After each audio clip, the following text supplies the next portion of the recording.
입을 벌릴 때 턱에서 딱딱, 툭툭, 서걱서걱 소리가 나는 경우들이 있습니다.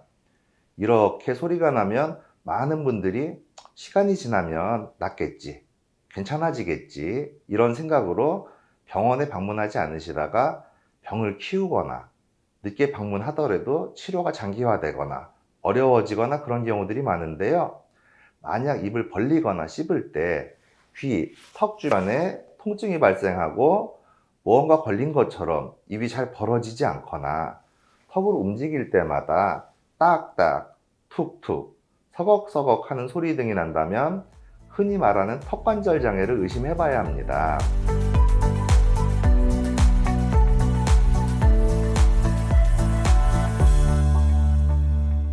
우리나라 성인 되면은 10명 중에 3명 정도가 한 번쯤은 앓는다는 턱관절 장애는 전체 연령층 중에서 20대, 30대에서 가장 많이 나타나며 남성보다는 여성에서 많이 발생하는 양상을 보입니다.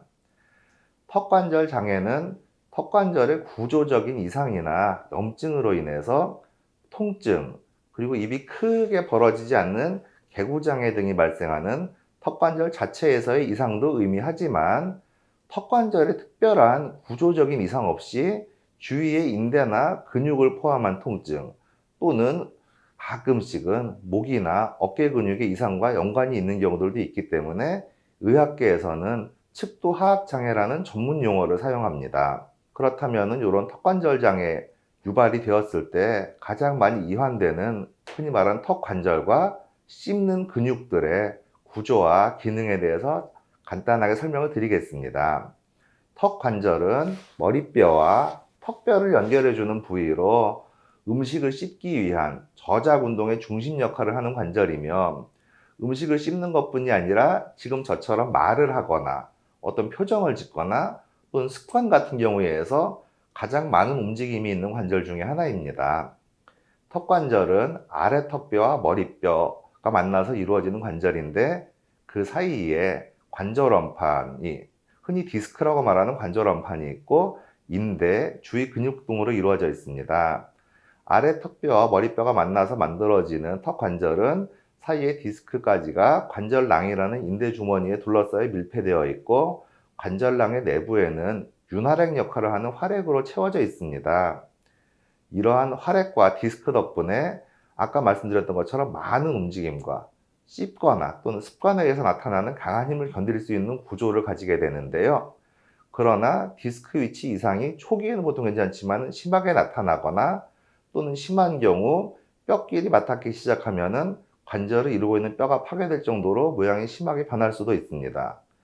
관절염 정도까지 이완이 되어 뼈가 파괴된다면은 아래 윗니가 잘 맞지 않는 부정교합, 개방교합, 심하면 안면 비대침까지도 나타날 수 있습니다. 얼굴에 여러 가지 근육들이 있지만은 턱관절 장애에 주로 이환되는 근육은 입을 벌릴 때보다도 음식을 씹을 때 사용되는 저작근입니다. 여러 저작근이 있지만 대표적으로 어금니를 앙앙 물어봤을 때 양쪽 뺨 부분에 이렇게 튀어나오는 부분을 교근이라고 하고 앙 물었을 때 관자놀이 부분이 약간 불룩하게 튀어나오는 걸 느끼실 수 있을 겁니다. 관자놀이에 측두근이 있습니다. 그렇다면 이러한 턱관절 장애 원인은 무엇인가? 다른 관절 질환과 마찬가지로 여러 가지 원인들이 복합적으로 작용하여 나타날 수 있으며 원인으로는 다치거나 부딪히거나 외상이 있거나 나쁜 습관, 부정교합, 심리적 요인 등이 있는데 대표적으로 나쁜 습관이 가장 많은 요인을 차지한다고 보고 있습니다. 그중 나쁜 습관으로는 낮 시간이든 수면 시간이든 심한 이갈이가 있거나 낮 시간에 무언가 집중하거나 또는 수면 시간에 나도 모르게 이악 물고 자거나 턱을 베는 습관이라든가 턱 관절에 너무 과도한 힘을 주는 수면 자세라든가 손톱을 깨물거나 필기구를 깨물거나 하는 버릇들 또는 유난히 식사하거나 그럴 때 너무 한쪽으로만 음식을 많이 씹는 편측 저작 습관들이 있습니다. 만일 환자가 이러한 여러 가지 기여 요인들을 이미 갖고 있는 경우라면은 스트레스는 증상이 나타나게 할 수 있는 촉발제 고지를 할 수 있고 증상을 악화시키는 요인 또는 습관을 악화시키는 요인 모든 것이 될 수 있습니다. 턱관절 장애 나타났을 때 대표적으로 나타나는 증상은 턱에서 딱딱, 툭툭 등 소리가 나는 관절 잡음, 아프다, 입을 벌릴 때 아프다, 씹을 때 아프다, 통증, 입이 무언가 때문에 잘 벌어지지 않는 개구장애이며 턱관절과 귀 쪽이 가깝기 때문에 귀의 통증, 두통, 목이나 어깨 통증들이 유발될 수 있으며 주변의 근육들에 의한 연관통으로 인하여 가끔씩은 치통이라든가 귀의 충만감, 이명들도 동반하는 경우들이 있습니다. 턱관절 장애가 발생하면은 디스크 원인일 때는 관절 잡음이 나타나고 통증이 동반될 수 있습니다. 그 이유는 턱관절 사이에 디스크가 제자리에 있어야 하는데 부하로 인해서 디스크 위치가 앞으로 빠진 것들이 턱이 움직일 때마다 걸리는 소리가 나는 것입니다. 이는 턱관절 장애 초기 증상으로 볼 수 있으며 만약 입을 벌리거나 음식을 씹을 때 소리도 나지만은 아픔이나 불편감이 동반된다면은 빠른 치료를 받으시는 것이 좋습니다. 관절 잡음 외에도 어떤 통증이라든가 디스크 걸림이 심한 경우에 입이 잘 벌어지지 않는 증상이 생길 수 있고 심한 경우 숟가락이 들어가기 어려울 정도의 심한 개구장애가 지속될 수 있습니다. 정상적인 개구량은 일반적으로 40에서 45mm 내외로 보지만은 사람마다 얼굴 크기, 입 크기 등이 다르기 때문에 일반적으로 입을 최대로 벌렸을 경우 자기의 둘째, 셋째, 넷째 손가락 3개를 나란히 세워서 넣을 수 있다면은 일반적인 정상적인 개구량으로 간주합니다. 적절한 치료를 받지 않고 방치하면은 심한 증상인 관절염 등으로 진행되어 뼈의 구조적 변화가 생기면서 아까 말씀드린 개방교합, 부정교합, 안면 비대칭 등의 문제가 발생할 수 있어 초기에 대처하는 것이 무엇보다 중요한 것이 턱관절 질환입니다. 턱관절 장애가 의심된다면은 다음과 같이 집에서 자가 진단을 해볼 수 있습니다. 입을 벌리고 다물 때 턱에서 무언가 소리가 나는지, 아니면 턱이 잘 움직이지 않아서 입을 벌리기 불편한지, 입을 크게 벌리거나 씹을 때 통증이나 불편감이 있는지, 귀 가까운 부분 또는 대표적으로 귀 앞쪽 부분에 통증이 있는지, 전반적인 얼굴이나 뺨, 턱, 관자놀이, 심한 경우는 목 아래쪽 이런 쪽으로 통증이 있는지, 자주 지끈지끈한 양상으로 나타나는 두통으로 고생하는지, 식사를 하고 난 후나 입을 장기적으로 크게 벌리는 대표적으로 치과 치료 같은 경우를 받고 나서 턱이 많이 피곤하다고 느끼는지, 위아래 치아를 씹거나 물 때 불편하다고 느끼는지, 주무시거나 깨거나 아침에 일어났을 때 얼굴에 힘이 많이 들어간 것 같거나 이를 갈거나 물고 잔 것 같거나 주변 사람들의 지적이 있었는지, 또는 위아래 이들을 낮 시간 같은 경우 집중하거나 습관적으로 꽉 물고 있는 버릇이 있는지, 아침에 일어났을 때 상기, 이악물기나 이갈이 등으로 턱이 불편하거나 두통이 있는지, 유난히 한쪽으로만 음식을 씹는지, 또는 턱을 다치거나 턱에 충격을 받은 적이 있는지, 껌 같은 경우 너무 자주 씹거나 질긴 음식, 오징어, 육포 등 너무 자주 드시는 습관이 있는지, 이런 것들을 평가해 보시고 통증이나 불편감이 있다면은 가까운 병원에서 턱관절 장애를 진단받으시는 게 좋습니다. 턱관절 장애 치료는 대표적으로 다른 관절들과 마찬가지로 약물요법, 물리요법, 운동요법 대표적이고요.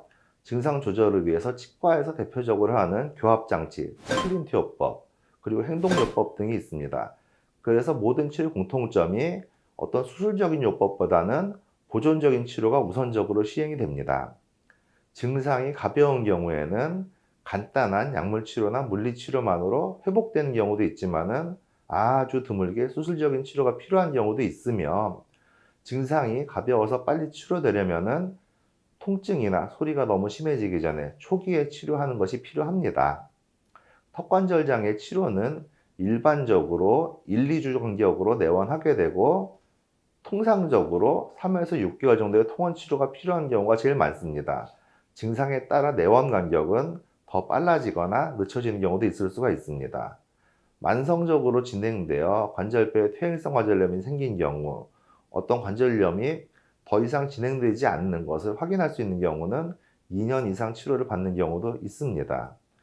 또한 치료뿐이 아니라 환자 본인이 스스로 자신이 가지고 있는 나쁜 습관, 밥을 먹거나 말을 하거나 그런 것들은 안 할 수 없지만은 이약 물기, 단단한 음식 깨물기 등등 나쁜 습관을 고쳐가려는 노력이 무엇보다 필요합니다. 이런 턱관절장애 예방을 위해서 나쁜 습관 고치는 것들 무엇보다 중요하고 다음과 같은 것들을 주의해서 지키는 것이 중요합니다.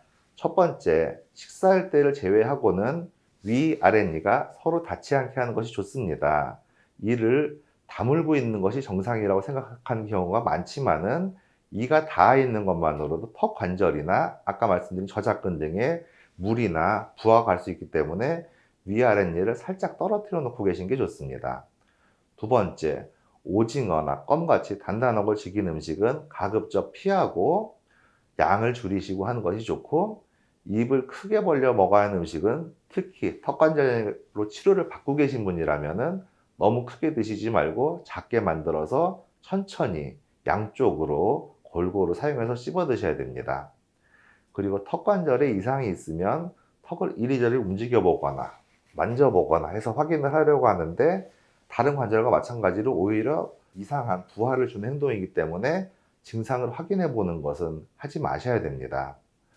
또 머리나 목 등의 자세를 바로 하는 것이 바른 턱 자세를 취하는 데 도움이 되기 때문에 턱을 많이 개거나 손으로 받치는 등의 자세들은 피하시는 게 좋습니다. 턱에 붙어 있는 근육뿐만 아니라 자세가 안 좋으면 어깨, 목 근육들도 안 좋아질 수 있기 때문에 어떤 목이나 어깨 근육, 턱 근육을 풀어주는 운동이나 그런 것들을 해서 근이완을 하시는 게 중요하고, 턱관절 증상이 심한 환자분들은 병원에 오시면 운동 처방이라든가 그런 것들을 하는 경우도 있습니다. 대표적으로 증상이 만성화되어서 급성기가 아닌 경우에는 다른 근육과 마찬가지로 온찜질 등을 통해서 근육을 이완하고 통증을 가라앉히는 게 좋습니다만은, 급성 증상이거나 염증이 심한 경우에는 온찜질 자체만으로는 증상을 악화시킬 수 있는 경우이기 때문에 집에서 해보셔가지고 낫지 않거나 그러면 초기에 병원에서 치료를 받으시는 게 좋습니다. 턱관절 장애는 초기에 정확한 진단과 올바른 치료를 받는다면 얼마든지 개선이 가능한 질환입니다. 무엇보다 앞에 말씀드린 예방이 중요하고, 그것 다음으로 중요한 것이 초기에 치료를 받는 것입니다. 초기에 치료를 받는다면 증상의 진행을 최대한 늦출 수 있고 조절할 수가 있습니다. 그러므로 만일 앞에 말씀드린 주의사항 준수하시는 것에도 불구하고 증상이 지속되거나 낫지 않는 것 같다면 늦지 않게 턱관절을 보는 구강내과 전문의 있는 치과에 조속히 방문하여 치료를 빨리 시작하시는 것이 좋겠습니다.